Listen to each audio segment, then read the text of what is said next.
राज्यातील सगळ्याच भागात मोठा पाऊस ओसरला। कोकण, मध्य महाराष्ट्र, मराठवाडा या भागात पाऊस पूर्ण थांबला। मात्र विदर्भात रविवारपर्यंत मध्यम पावसाचा इशारा। सोमवारनंतर कोरडं वातावरण राहण्याचा अंदाज।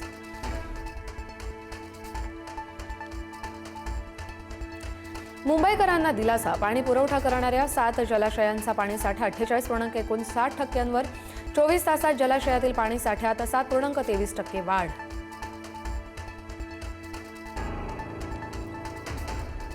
चेंबूरमधील झाड कोसळून विद्यार्थ्याच्या मृत्यू प्रकरणी चौकशी समितीनं काँक्रिटीकरणालाच धरलं जबाबदार।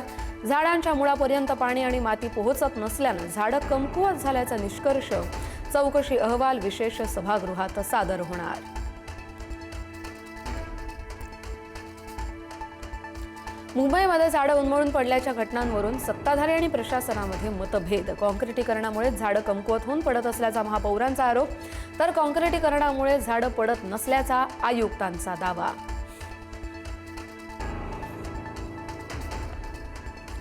सायनच्या प्रतीक्षा नगरमध्ये ड्रेनेज खचला। भर रस्त्यात जवळपास 10 फूट खोल खड्डा। काही महिन्यांपूर्वीच करोडो रुपये खर्च करून बांधला होता रस्ता। महिन्याभरापूर्वीच ड्रेनेजची झाली होती डागडुजी।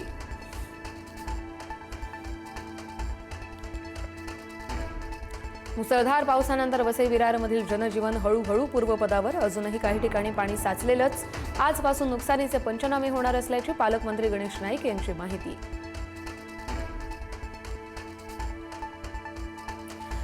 40 तास उलटल्यानंतरही पिंपरी चिंचवडमधील मोशी कचरा डेपो दुर्घटनेत शोधकार्य सुरूच। दुर्घटनेत एकाचा मृत्यू।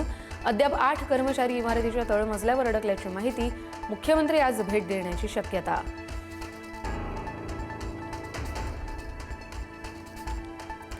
मुंबई कोल्हापूर महामार्गावरील महालक्ष्मी एक्सप्रेस 17 जुलैपर्यंत रद्द। कर्जत लोणावळा घाटात दरड कोसळल्यानं निर्णय। मुंबई मार्गावरील 22 रेल्वे गाड्याही रद्द।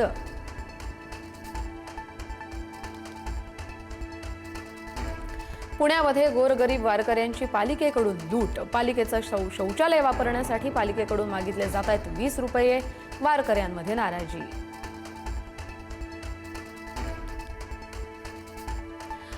वारीसाठी टोल माफीची घोषणा हवेतच। अंमलबजावणीबाबत वारकऱ्यांमध्ये मात्र संभ्रम। पासची मागणी केल्यास आदेश नसल्याचं उत्तर, तर मुंबईमध्ये अंमलबजावणी झाली नसल्याची रवींद्र चव्हाण यांची सोशल मीडियातून माहिती।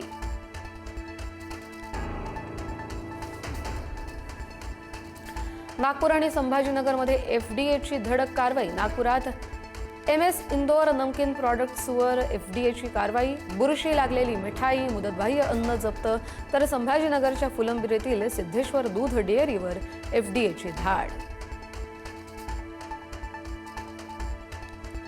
नांदेडमध्ये आरोग्याला घातक ठरू शकणाऱ्या पाकिस्तानी उत्पादनांवर कारवाई। तब्बल 37 प्रकारची प्रतिबंधित पाकिस्तानी सौंदर्य प्रसाधनं जप्त। जप्त मालाची किंमत तब्बल 50 ते 60 लाख रुपयांच्या घरात।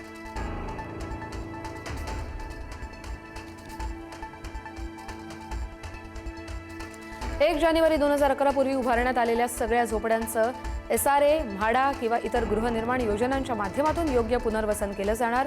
महसूल मंत्री चंद्रशेखर बावनकुळे यांची विधानसभेत घोषणा।